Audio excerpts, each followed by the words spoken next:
Your father needs comfort care only, Emily. The treatments you're pushing for are just cruel at this point. My Aunt Margaret's voice echoed through the hospital corridor as I stood outside Dad's room, my hands shaking with barely controlled anger. My name is Emily Chen, and at 35, I found myself fighting a battle I never expected, protecting my comatose father from his own sister. Dad had suffered a severe stroke 3 weeks ago, and while the doctors were cautiously optimistic about his recovery, Aunt Margaret had other ideas. The doctors say he's responding to treatment, I argued, clutching Dad's medical file to my chest. His numbers are improving. Margaret's perfectly manicured hand waved dismissively in the air. Doctors say lots of things, dear, but as his sister, I know what Thomas would want. He wouldn't want to live like this. I bit back a sharp retort. Margaret had barely spoken to Dad in the past 5 years, not since he'd refused to invest in her husband's latest business scheme. Now suddenly she was an expert on his wishes. I have medical power of attorney, I reminded her firmly.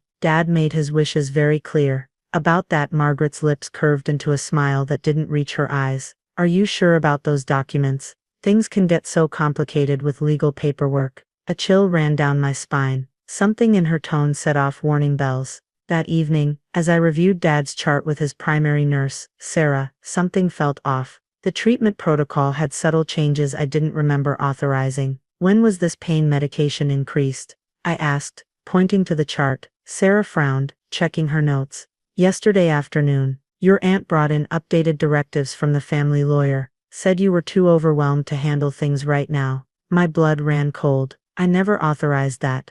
I'm the only one with power of attorney. Sarah's expression shifted from confusion to concern. She had documents, Emily. They looked legitimate, but she hesitated, then lowered her voice. I've been keeping my own detailed notes. Some things haven't felt right. I leaned forward. What kind of things? Your aunt has been having a lot of private conversations with different staff members, giving slightly different versions of your father's wishes. She told one nurse you had agreed to transition to hospice care, told another you were stepping back from medical decisions due to emotional stress, but when I asked to see written confirmation from you, she always had an excuse. My hands clenched into fists. Show me everything. Sarah pulled out a small notebook from her scrub pocket. Her personal notes detailed every interaction with Margaret over the past week, times, dates, specific conversations. But what caught my eye was an entry from 2 days ago. She was on the phone in your father's room. Sarah had written, didn't know I was within earshot. Something about insurance policies and inheritance laws. Said Emily doesn't need to know yet. Just make sure those papers look legitimate. The pieces started falling into place. Dad's insurance policy, his investments, the beach house he'd inherited from our grandparents, everything would pass to me as his only child. Unless, I need copies of every document my aunt has brought in, I told Sarah, and I need to speak with hospital administration immediately. There's something else, Sarah added, her voice barely above a whisper. The new pain medication protocol she pushed through.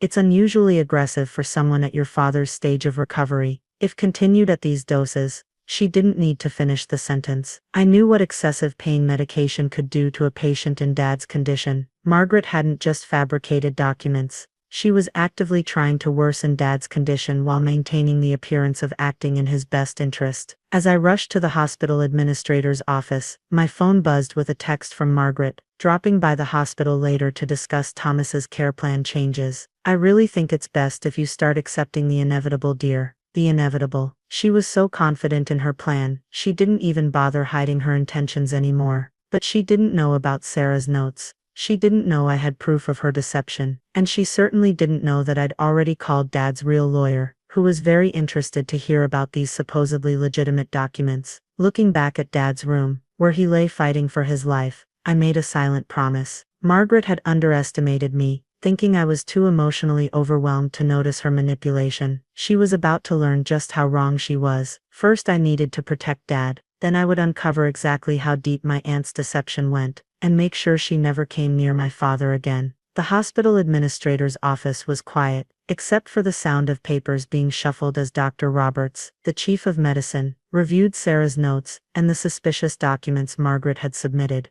This is deeply concerning, he said, looking up at me over his reading glasses. These authorization forms appear legitimate at first glance, but there are inconsistencies. The notary stamp, for instance, it's dated 3 months ago, but this particular format was only implemented by the state last month. I felt a mix of relief and rage. So they're definitely forged. Without question, he pressed a button on his desk phone. Please send security to my office immediately. Turning back to me, he continued. We're implementing a complete lockdown on your father's care decisions. From now on, any changes to his treatment must have your in-person authorization and secondary verification from myself or the charge nurse. As we spoke, my phone kept buzzing with messages from Margaret. On my way to discuss the hospice transfer. Called the insurance company for you. So helpful once I explained the situation. Think about what your father would want, dear. Each message made my blood boil, but I forced myself to remain calm. The police were on their way, and I needed to handle this carefully. Sarah appeared in the doorway, slightly out of breath. Miss Chen, your aunt just arrived. She's headed to your father's room, with someone she says is from the hospice care center. Dr. Roberts stood immediately. Security is on their way up.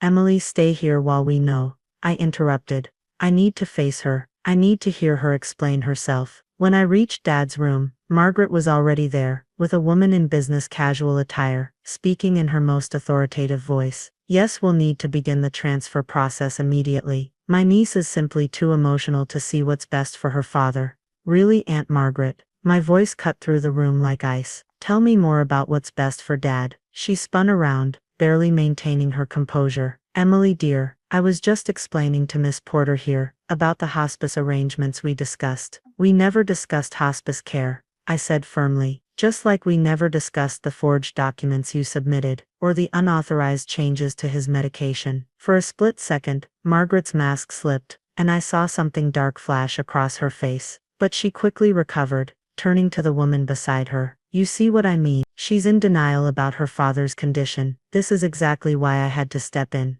Step in. I pulled out my phone, opening my email. Like you stepped in with Dad's insurance company. I have an interesting email here from his agent. Apparently someone claiming to be his power of attorney, called to discuss early payout options and beneficiary changes. Margaret's face paled slightly, but she held her ground. I was simply exploring all the options, looking out for the family's best interests. The family's best interests. I laughed bitterly. Like you looked out for Dad's interests when he wouldn't invest in Robert's pyramid scheme, or when you tried to convince Grandma to cut him out of her will. That's ancient history, she snapped, her composed facade cracking. This is about Thomas's care now. No, this is about money. It's always been about money with you. I turned to the woman beside her. Miss Porter, I assume you'd like to see the legitimate power of attorney documents, the ones that haven't been forged. Before anyone could respond, hospital security arrived, followed by Dr. Roberts and 2 police officers. Margaret Windsor,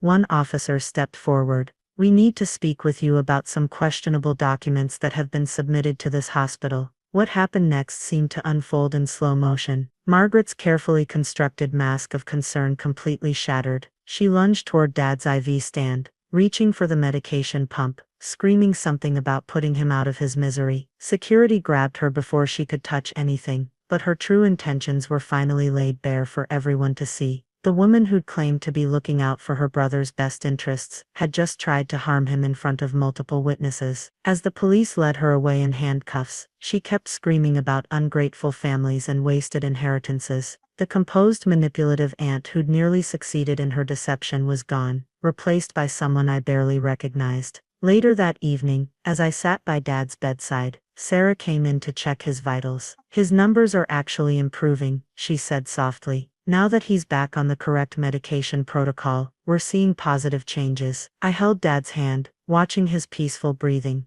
Thank you, I told her. If you hadn't kept those detailed notes, she smiled. Always trust a nurse's instincts. We see more than people realize. My phone buzzed with a message from Dad's lawyer. Police found evidence on Margaret's computer, multiple forged documents, emails to insurance companies, even draft obituaries. They're building a strong case. I looked at Dad's face, seeing the color returning to his cheeks now that he was receiving proper treatment. Margaret had underestimated both of us, his will to live, and my determination to protect him. But this wasn't over yet. We still had to uncover the full extent of her plans, and ensure she could never harm anyone else's family member under the guise of helping. The next few weeks revealed the true depths of Margaret's deception. The police investigation uncovered a pattern that went far beyond my father's case. We found similar scenarios at 3 other hospitals. Detective Phillips explained, spreading files across the table in the hospital conference room. Your aunt appears to have targeted multiple family members of former business associates, always using the same approach: forged medical documents, claims of power of attorney, and gradual manipulation of care protocols. I felt sick reading through the cases. 2 elderly cousins,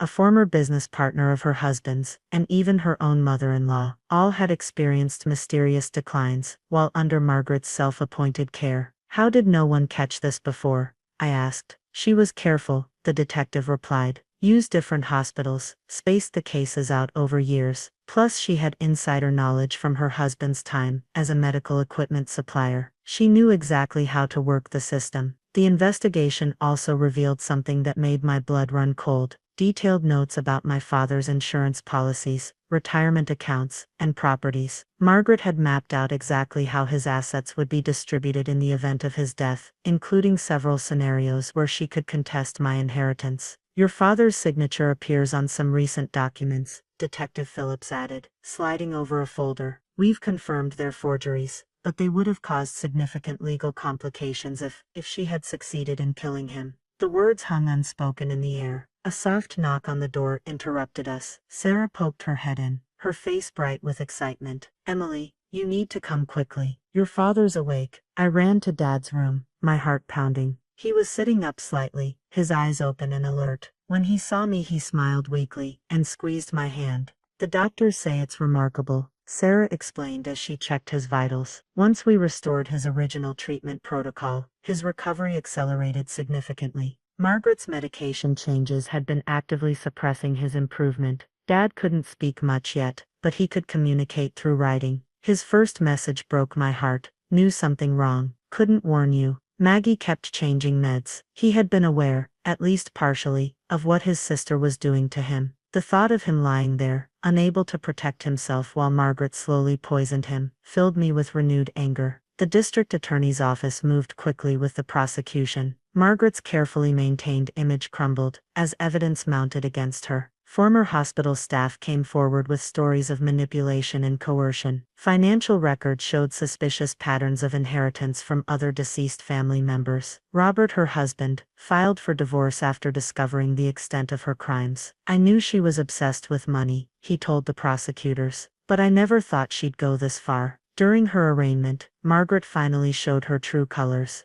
Gone was the concerned sister act, replaced by bitter accusations and threats. They all owed me, she screamed in the courtroom. I deserved that money. Emily doesn't appreciate what she has. Thomas always favored her. As she was led away, I realized the truth. This had never really been about money. It was about control, about punishing those who didn't give her what she thought she deserved. Dad's recovery progressed steadily. Physical therapy helped him regain strength, and speech therapy helped him find his voice again. The first full sentence he spoke was, "Thank you for fighting for me." 6 months later, Margaret pleaded guilty to multiple charges of fraud, forgery, and attempted murder. The judge showed no mercy, citing her calculated abuse of trust and complete lack of remorse. As I sat in the courtroom hearing her sentence, 25 years without possibility of parole, I felt no satisfaction, only relief that she couldn't hurt anyone else. Dad insisted on making a victim impact statement, his voice still slightly shaky, but growing stronger with each word.